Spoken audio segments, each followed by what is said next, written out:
அம்மா, எல்லாமே நம்ம எழுதி வச்ச மாதிரியே நடக்குது. என் மாமனாரு எப்பவும் மருமகளே மருமகளேன்னு அந்த வேதவழியை தானே கூப்பிடுவாரு.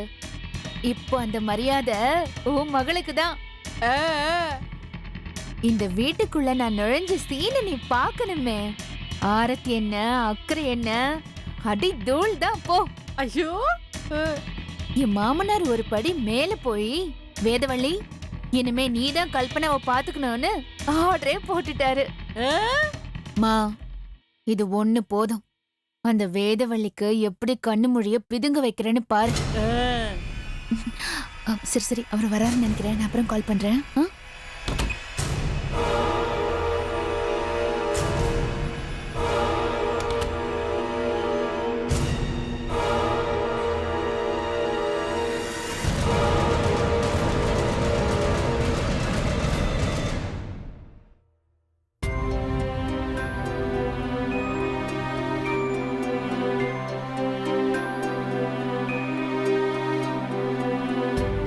ஹலோ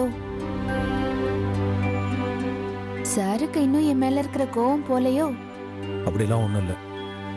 இல்லையே, இந்த வீட்டு வேலைக்காரன் கூட வாரிசு வரப்போகுதுன்னு வாய் நிறைய பல்லோட இருக்கான். ஆனா உங்க முகத்துல ஒரு சந்தோஷமும் தெரியலையே. நான் சந்தோஷமா தான் இருக்கேன். அத சிரிச்சுக்கிட்டே சொல்லலாம்ல. சந்தோஷமா தான் இருக்கேன். இதுக்கு அதுவே பரவாயில்ல.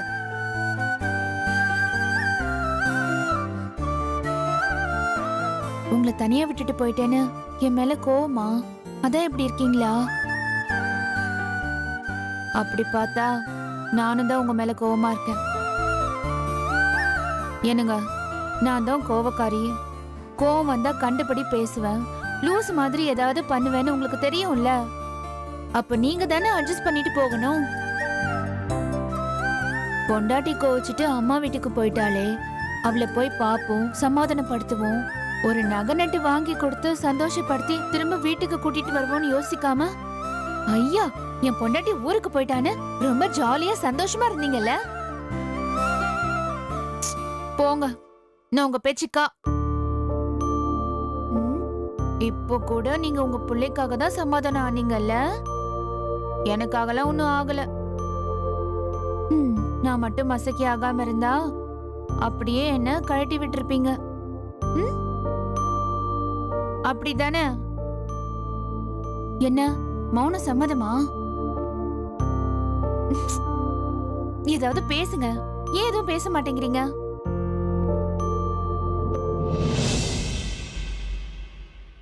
எத்தனை நாள் ஆகுது?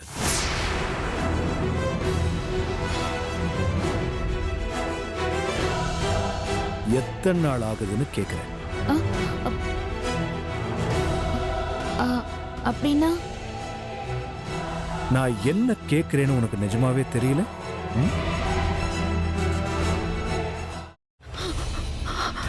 இதுக்கு மேல என்ன சொல்ல போற? சொல்றதுக்கு வேற ஏதாவது பொய் இருந்தா சொல்லிடு. அவதான் ஏமாத்தி எல்லாத்தையும் என்கிட்ட இருந்து பறிச்சிட்டான்னு பார்த்தா நீயும் இப்போ அதே தான் பண்ணிருக்க. ஏன் ஆலியா, ஏன் இப்படி பண்ண? இந்த உலகத்துல பாட்டிக்கு அப்புறம் நான் யார் மேலேயாவது உயிரையே வச்சிருக்கேன்னா அது ஊ மேலதான் உனக்கு தெரியாதா?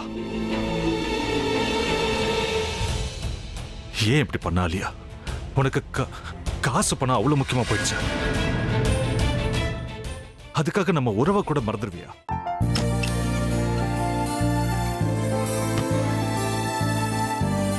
சக்தி சக்தி, ஒரு நிமிஷம்.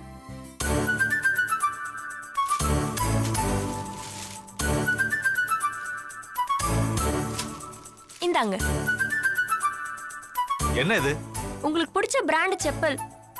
இது என்ன நான் தலையில வச்சுட்டு தூங்கணுமா? சரி, அதை விடுங்க. இங்க பாத்தீங்களா, டைம் பீஸ். இதோட அலாரம்க்கு தான் நீங்க டெய்லி எந்திரிக்கணும். அதெல்லாம் என் மொபைல்ல இருக்கு. முத்து,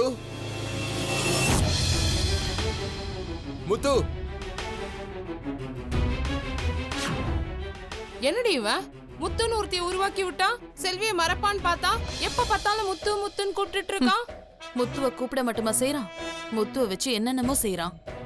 நாம தான் இழிச்ச வாய் மாதிரி வேடிக்கை பார்த்துட்டு இருக்கோம். என்ன முறைச்சு என்ன பிரயோஜனமாயா? உனக்கு வேற குரல் போயிடுச்சு. அடுத்து அவ செல்விய கூப்பிட்டானா என்ன பண்ண போற? உன்னுடைய விருப்பப்படியே நீ ராமநாத வீட்டு மருமகளா வாழ போற. கண்டிப்பா என்னுடைய ஸ்தானத்திலிருந்து அவன் உன்னை நல்லா பாத்துக்குவான் அம்மா. டேய், அவரை பத்தி தான் உனக்கு தெரியும்ல. அவர் எந்த முடிவு எடுத்தாலும் அதான் ஃபைனல். நம்ம அப்பா வேணுமா வேணாமாங்கிறத நீயே முடிவு பண்ணிக்கோ. வாடா.